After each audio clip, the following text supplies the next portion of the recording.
थांबाय सगळं. हे शक्य नाहीये. आम्ही तुम्हाला लग्नाला होकार दिलेला नाही आणि आयुष्यात कधी देणारही नाही. ए बघत काय बसलायत तुम्ही? जा आणि यांचं घरातलं सगळं सामान फेकून द्या.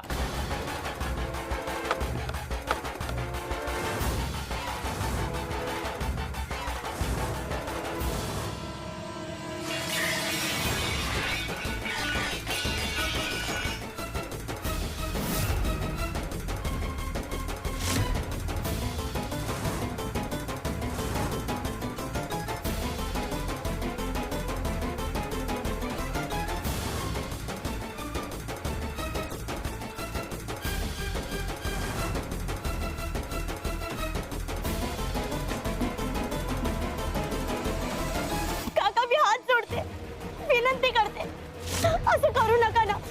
थांबवा हे सगळं. पौलमी बघ, आता तुझी आई आणि आजी दोघी रस्त्यावर येणार. तू जर होकार दिलास ना तर सगळं थांबेल. पौलमी, तू भरीच पडू नकोस. हे बघ, हा अन्याय आहे, हे पाप आहे. असा स्वाभिमान विकून संसार वाचत नाही. अगं पौलमी बाळा, आमच्यासाठी एवढा मोठा त्याग नको करूस. चुकीच्या मार्गाने जग वाचत नाही.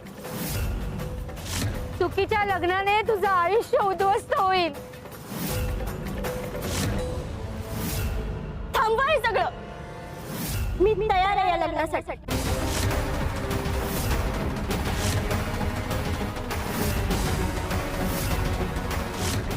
पौलमी, तू असं म्हणू शकत नाहीस. हे बघ, हा निर्णय तुला आयुष्यभर जाळेल. पौलमी, हे आयुष्याचं बलिदान आहे बाळा. आमच्यासाठी स्वतःचं आयुष्य होळीवर नको चढवूस बाळा. वा पौलमी वा, तू अगदी योग्य निर्णय घेतलायस. तू तुझ्या आजीची आणि आईची काळजी करू नकोस. या दोघींना मी व्यवस्थित सांभाळीन. व्यंकट, काय समजतो स्वतःला? मी असं होऊ देणार नाही. माझ्या डोळ्यासमोर मी माझ्या लेकीचं आयुष्य उद्ध्वस्त होऊ देणार नाही. हे बघा, तू उनका जोडेन.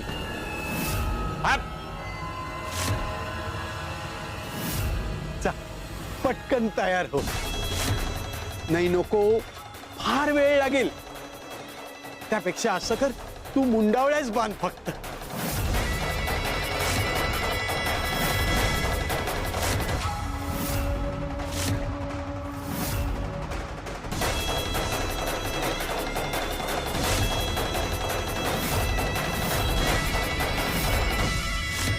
गोपिकाबाई, तो अंतरपाठ नीट धरा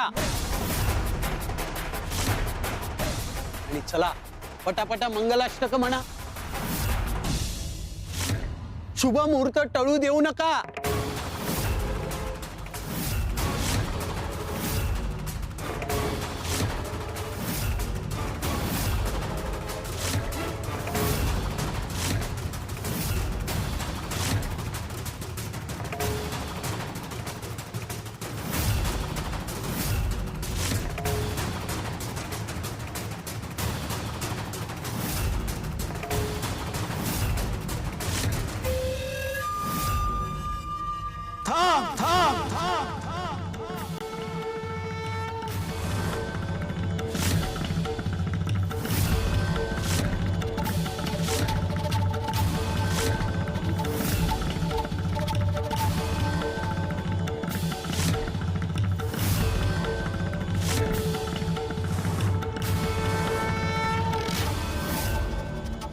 स्वामी,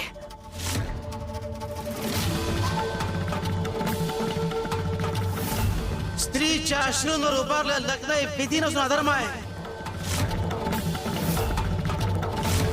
आणि अशा नराधमाला शिक्षा अटळ आहे.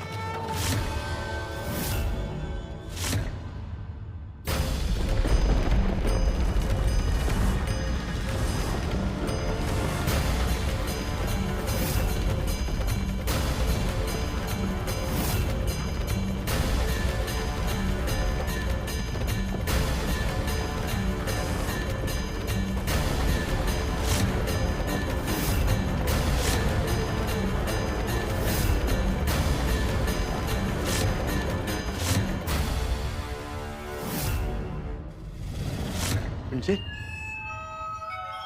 म्हणजे हे स्वप्न होतं. स्वप्नात सुद्धा सगळं काही माझ्या मनाप्रमाणे घडत होतं. ती पौलमी माझ्या समोर उभी होती. राधा आणि गोपिकाबाई अगदी विवश होत्या. माझं लग्न लागणारच होतं. इतक्यात तो बुवा तिथे मध्ये कडमडला.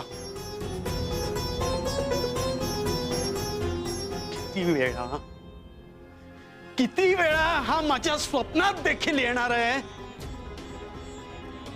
स्वप्नात येतो आणि जणू माझ्या मनाला बेड्याच घालतो. थांबा असं हा बुवा म्हणतो. अरे पण तुझ्या थांबानीच तर माझा सगळा खेळ बिघडतो. शपथ घेऊन सांगतो बुवा, तू किती माझ्या मार्गात आडवा आलास ना, तरी आता शेवटी मला जे करायचंय ना तेच मी करणार. कारण जिथे जाणार व्यंकट तिथे येणार संकट.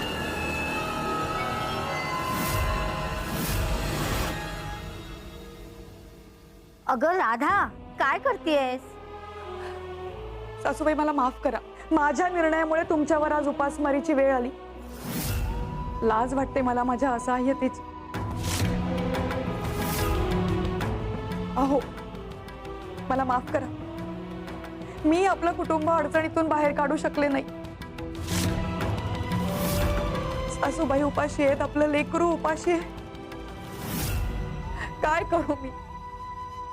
आता माफी मागून काय उपयोग होणार आहे? परिस्थिती बदलणार आहे का? अगं नशिबात जे लिहिलंय ना तेच भोगावं लागतंय. एकेकाळी सुखात होतं हे घर आणि आता मात्र घरानं दारिद्र्याचा उंबरठा गाठलाय. स्वामी, तुम्हालाच आमची काळजी. तुम्हीच सांगा मी काय करू. बाळा कागद जपून ठेव आणि जेव्हा जेव्हा तुझ्या मनात काही प्रार्थना असेल तेव्हा तेव्हा या कागदावर लिह. प्रार्थना जर खरी असेल, योग्य असेल तर ती आमच्यापर्यंत पोहोचतेच.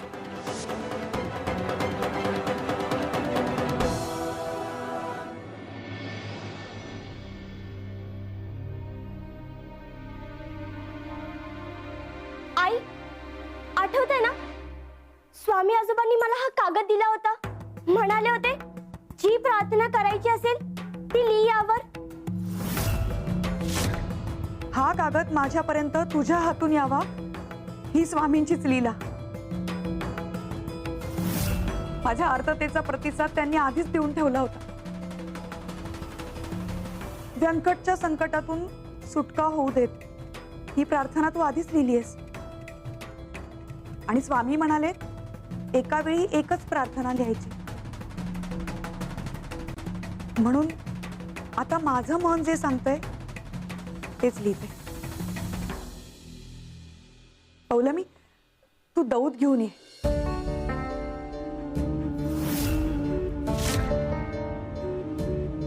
आई,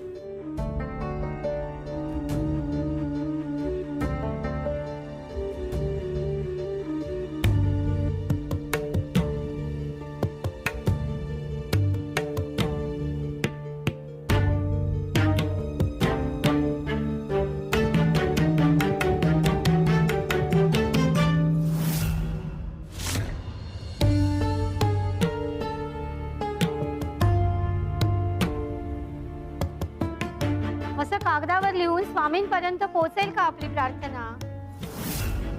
आणि खरंच पूर्ण होईल का ही प्रार्थना? होईल सासूबाई, मला पूर्ण विश्वास आहे. माझ्यावर विश्वास ठेवा. स्वामींना भाव महत्वाचा आहे, शब्द नाहीत. आणि सासूबाई, आपल्या हृदयातली आर्तता जर खरी असेल ना तर स्वामी तो आवाज अंतर्यामी ऐकतातच.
रघुनाथा, तू राधाची प्रार्थना ऐकतोयस आणि तूही आमच्याकडे तीच प्रार्थना करतोयस.